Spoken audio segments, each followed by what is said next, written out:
CB on the mic. World Rule Talk. Yeah.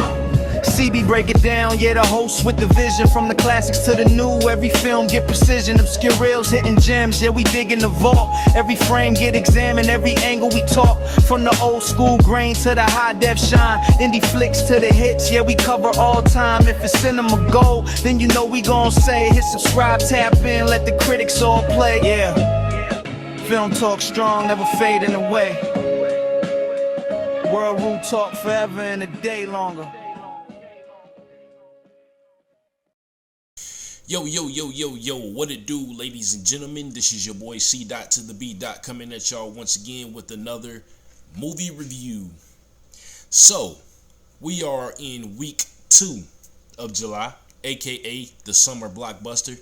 And today, we're going to be talking about the original Summer Blockbuster that came out all the way back in 1975 and is also based on a book. And it has video games out there, mainly the NES game, which was not really that good at all. And the movie we're going to be talking about is Jaws. So right off the bat, I want to say this right here. This movie, another movie that should have definitely gotten R rating. So Steven Spielberg was the director of this film. Now, Spielberg is one of those directors with the Midas touch. Just about every movie he's directed was successful. Like, it was definitely success. They were definitely successful. This one here though, it had problems behind the scenes. It was a lot of problems. So one issue which made the movie, in my opinion, a certified classic was with the malfunction of the mechanical shark, which the shark's name was Bruce, by the way. I feel like if the mechanics of the shark were working right and it was doing what it was supposed to do, then this movie would have definitely, I don't know, this movie probably wouldn't had as big of an impact as it did. You know what I'm saying? But I'm glad they filmed it the way they did. Like, show Jaws from our perspective, and you really didn't see him like that until near the end of the movie. You know what I'm saying? Now, yes, this movie definitely also should have gotten an R rating. So, in the very beginning of the movie, there's this drunk chick. You know what I'm saying? She goes out into the water, and out of nowhere, Jaws snatches her up.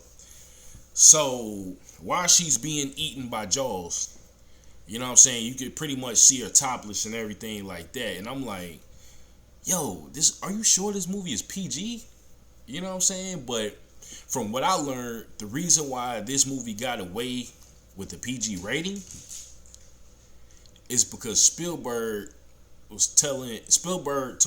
the MPAA, I believe it was the MPAA he told this to, but no kid is going to go out in the water and pretend to be Jaws. That's how we got away with the PG rating from what I researched. Now, that might not be true. I don't know. I wasn't there. But when this movie dropped, it was a success. Now, again, like I said before, it was a lot of problems behind the scenes. One, for an example, with Robert Shaw, who played Quint. Him and Richard Dreyfuss was not getting along at all. So if you see certain scenes in the movies, like if you see certain scenes in the movies when you're watching it, and you see that, you know, they're not getting along on the boat or whatever, that was probably real. That was probably for real, because again, behind the scenes, they weren't getting along because they said Robert Shaw kept messing with Dreyfuss. You know what I'm saying? Because at the time, Dreyfuss was a younger guy. You know what I'm saying? And then, again, with the malfunction with Bruce, the mechanical shark, they couldn't get it to, I guess it kept sinking to the bottom. And they kept having to go down there to retrieve it. And so that was another, like, pretty much, that was another difficulty they were facing with this. in the book. So I never read the book, but I looked it up and they said this movie is definitely, different from the book in certain scenes. Like in the book, Richard Dreyfuss's character, Hooper, was having an affair with Ellen Brody. That was Roy Scheider's character's wife, Martin Brody. But in the movie, nah. I don't think they ever, communicated. Now, I could be wrong. It's been so long since I've seen this movie. And one thing that this movie pioneered was the original close-up. Like when you see people out in the water swimming and then somebody starts to scream, from the shark attack and all that, and you see the camera zoom in on Brody. That right there, I believe that was the first movie that used that camera trick. You know what I'm saying?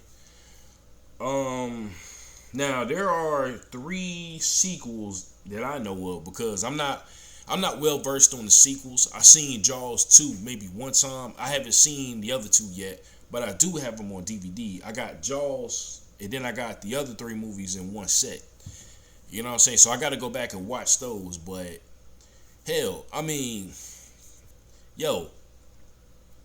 there was a scene also where it was an arm that you seen, like, that was bitten off by Jaws, just chilling in the water. You know what I'm saying? And I was like, again, this movie is PG. Remember that. This movie is PG. And I think originally this movie would have definitely got an R if they would have left the scene in there, because I think it was supposed to be like a head that floated to the top of the water that took everyone by surprise. I think that would have definitely gotten it an R. You know what I'm saying? But yeah, man, at the end of the day, this movie is very watchable. You know what I'm saying? The special effects with, again, the mechanical shark and all that was great. And they can only do what they had. They can only work with what they had. You know what I'm saying? And Spielberg thought he did, believe it or not, he thought he did a terrible job at directing this film. You know what I'm saying? Due to all the problems. And then, where they was filming at, I think it was in Martha's Vineyard. I'm not sure. I believe that's where they were filming. Some of the people there didn't want them there. You know what I'm saying? But I guess when Spielberg took a look back at the final product before it was released, he knew it was something. You know what I'm saying? He knew this was going to be a classic film. But sadly, he didn't get the award for it. You know what I mean? Which was crazy, by the way. But I guess at the time, like Star Wars, nobody really believed. Not this film, but before Star Wars came out, nobody believed in that film. You know what I'm saying? Other than George Lucas. So Jaws definitely wasn't a AAA franchise yet. So when the movie dropped, it changed everything. And I feel like, because of Jaws, the Summer Blockbuster is usually a 9 out of 10 movie. You know what I'm saying? So I got to thank Jaws for that. And also, they have a lot, like back in the day, they had a lot of Jaws merchandise. You know what I'm saying? You had the mask, you had the toys, you had the plushies, you had the cereal, you had all of that. Like, after the movie was released, Jaws was huge. So, if you haven't seen Jaws, just take some time out of your day, sit down, check it out, and you're going to like it. You know what I'm saying? It's a classic film, certified classic. But if you haven't seen it, also, go back and rewatch it. Maybe there's some things in the movie that you might have missed, and you probably think to yourself, oh, man, I never noticed that before. You know what I mean? So as for me, I'm definitely going to sit down and watch it again, because when I talk about a film, I do get the urge to watch it again. So yeah, this will definitely be one of those movies I'm going to take the time out and watch. But that's my review for Jaws. Like I said, I sound like a broken record, but it's just that good. It's a great film. And Check it out. And once again, I appreciate y'all for listening to me yap. You know, just talking. And we will be back here next week with another movie review. And we're going to be talking about Batman 89. So definitely stay tuned for that. I haven't seen that movie in years, so I'm looking forward to that one. And I will talk to y'all later. All right? Peace.